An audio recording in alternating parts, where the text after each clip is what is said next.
என்னதான் பார்த்து பார்த்து வீட்டை சுத்தம் பண்ணி வச்சாலும் நம்ம வீட்டில் இருக்கவங்க குப்பையாக்குறாங்களோ இல்லையோ ஆடி மாசத்துல ஊர்ல உள்ள குப்பையை அந்த அடிக்கிற காத்துக்கு நம்ம வீட்டுக்குள்ள தான் வந்துருது.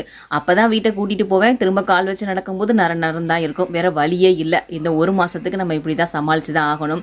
இன்னைக்கு ஆடி கிருத்திகை, அது மட்டும் இல்லாமல் இன்னும் 2-3 நாளில் ஆடி 18 வேற வரப்போகுது. சரி இன்னைக்கு சுத்தமாக வீட்டை க்ளீன் பண்ணிடலாம் அப்படின்னு சொல்லிட்டு ஸ்டார்ட் பண்ணேன். பாப்பாவெல்லாம் ஸ்கூலுக்கு அமிச்சிட்டு ஒரு 10 மணிக்கு மேலே தான் ஸ்டார்ட் பண்ணேன். முடிக்கிறதுக்கு 3 மணிக்கிட்ட ஆயிடுச்சு. அவங்க 2 பேரையும் அமுச்சு விட்டுட்டு வாஷிங் மிஷினில் துணியெல்லாம் போட்டு விட்டுட்டு ஒவ்வொரு ரூமாக க்ளீன் பண்ண ஆரம்பிச்சேன். 2 டைம் நேற்று வாஷிங் மிஷின் உடைச்சு திட்டு ஒரு 2 மணி நேரத்துக்கு மேலே ஆயிடுச்சு. ஃபர்ஸ்ட் கிச்சன் கவுண்டர் டாப்லாம் க்ளீன் பண்ணிட்டு இருந்த பாத்திரங்கள் விலக்கி வச்சாச்சு. அதுக்கப்புறம் வீட்டையும் கூட்டி விட்டுட்டு மா போட்டு விட்டுட்டு எல்லா வேலையும் முடிச்சுட்டு அப்பாடான்னு உட்காந்து ஒரு டீயை போட்டு குடிச்சிட்டு பலாப்பழ சிப்ஸ் வாங்கிட்டு வந்திருந்தேன் இல்லையா, நிறைய பேர் வந்து இது நல்லா இருக்கும் அப்படின்னு சொல்லியிருந்தீங்க. சாப்பிட்டு பார்த்தேன், எனக்கு கொஞ்சம் வித்தியாசமாக இருந்தது.